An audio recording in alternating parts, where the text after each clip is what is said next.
मैनपुरी पहुंची सपा सांसद डिंपल यादव ने दिया बड़ा बयान। समाजवादी पार्टी के बूथ अध्यक्ष सम्मेलन में विधानसभा करैल में शिरकत करने पहुंची सपा सांसद ने कहा कि 2022 के लोकसभा उपचुनाव में जनता ने नेताजी को सच्ची श्रद्धांजलि देते हुए भारी मतों से जीत दिलाई थी। इस बार भी भारी मतों से जनता विजयी बनाएगी, ऐसी मैं आशा करती हूं। और क्या कुछ कहती दिखी सपा सांसद डिंपल यादव, देखें रिपोर्ट। सबसे पहले तो मैं आपको 2022 में जो चुनाव हुए थे और जो आपने नेताजी को श्रद्धांजलि देने वाला जो चुनाव था हमारे, उस चुनाव को आपने अपने कंधों में उठाया और आप सबकी वजह से ही सही मायनों में हम श्रद्धेय नेताजी को श्रद्धांजलि दे पाए। आप सबने ही इतिहास रचा, क्योंकि जो जीत हुई मैनपुरी की, वो जीत मेरी जीत नहीं थी, वह जीत आप सबकी जीत थी और आपका समर्पण जो श्रद्धेय नेताजी के लिए था वो जीत थी। और जितने आदरणीय बुजुर्गजन मुझे आज यहाँ दिखाई दे रहे हैं, वो कहीं ना कहीं नेताजी के साथ कंधे से कंधा मिला के चले हैं। उनका साथ दिया है समाजवादी विचारधारा, जो मैनपुरी, जो करैल, जो किशनी, जो भोगांव और जो पूरी तरह इस क्षेत्र से निकल के पूरे प्रदेश में फैली है।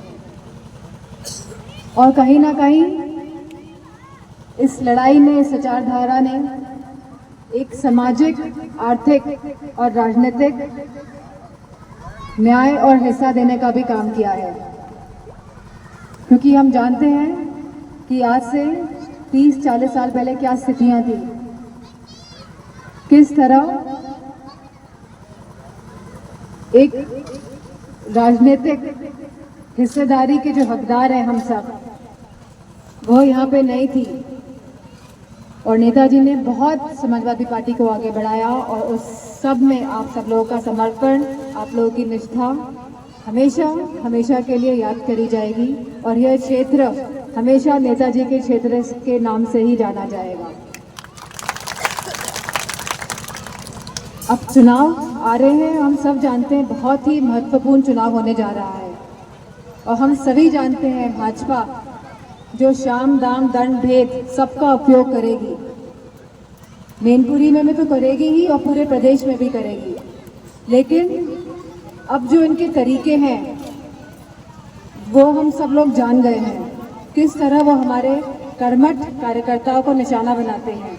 तो हम सभी को बहुत चालाकी से ये चुनाव लड़ना है, क्योंकि यह चुनाव कोई मामूली चुनाव नहीं है, ये अब संविधान को बचाने का भी चुनाव है। भाजपा हमेशा पूंजीवादियों की पार्टी रही है और जो आम लोगों की सुविधाएं हैं, चाहे वो हमारा किसान हो, चाहे वो हमारे युवा हो, चाहे हमारी महिलाएं हो, इनके बारे में इनको कोई फिक्र नहीं है। और चुनाव आते ही ये अपनी पोटली से नए नए ऐसी चीज़ें निकाल कर लाते हैं जिससे कि सब लोगों का मन भटक जाता है। हम सभी जानते हैं कि भाजपा के खिलाफ कहने के लिए हमारे पास बहुत चीज़ें हैं। बताइए, अब किसानों को कहीं बीमा मिल रहा है?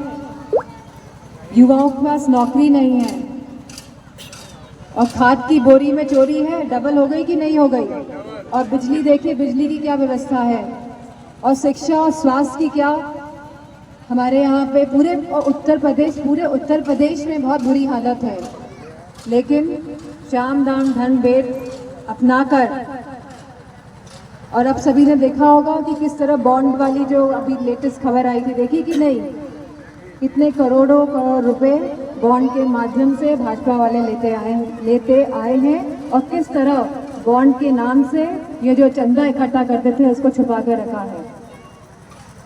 मुझे पूरा भरोसा है कि आप सब मुझे मौका देंगे, समाजवादी को मौका देंगे, पार्टी को, क्योंकि आप सब नेताजी का परिवार है, राष्ट्रीय अध्यक्ष जी का परिवार है और मेरा भी परिवार है। और मैं आप सबको भरोसा दिलाती हूँ कि इस क्षेत्र में लगातार काम करूँगी। इधर थोड़ा समय कम मिला, लेकिन मैंने पूरी कोशिश करी है और आने वाले समय में भी आप देखेंगे कि मेरा पूरा प्रयास रहेगा कि जो भी दिक्कतें हैं जो करेल आंशिक ब्लॉक की है, जो किशनी विधानसभा में लगता है, मैं आप सब तक पहुंचने की पूरी कोशिश करूंगी और आपके सब जितनी भी दिक्कतें हैं उनका समाधान निकालने की पूरी कोशिश करूंगी। और जैसे हमारे युवा बूथ अध्यक्ष हैं आप, हाँ अक्षय जी है, आप आमोद हैं और आप हाँ अक्षय आमोद जी। अक्षय जी ने कहा कि लगातार हम आप सब लोगों से संपर्क में रहेंगे और एक हेल्पलाइन भी चालू करेंगे इलेक्शन के टाइम पे, जिसका नंबर आप सबको मिलेगा और वो कंटिन्यूस वो हेल्पलाइन चलती रहेगी और किसी को घबराने की ज़रूरत नहीं है। बहुत चालाकी के साथ चुनाव लड़ने की ज़रूरत है। एक दो दिन दिक्कत होगी लेकिन चालाकी के साथ आप इन दिक्कतों का सामना कर लेंगे, क्योंकि अब आप सब एक्सपीरियंस होल्डर हो गए हैं और लगातार हम लोग आपकी पूरी सहायता करेंगे। मैं अपनी माता और बहनों से कहूँगी कि बढ़ चढ़ के निकले, एक वोट रहना नहीं चाहिए, क्योंकि आप लोगों को कोई रोक नहीं सकता है और फौजी भाइयों को कोई रोक नहीं सकता है, दो ही लोग हैं। तो मेरा आप सब लोगों से निवेदन है कि चुनाव की तारीख को आप निकलिएगा और हो सकता है दोबारा मुलाकात हो जब चुनाव प्रचार में हम निकलेंगे। इन्हीं शब्दों के साथ आप सबका बहुत बहुत आभार और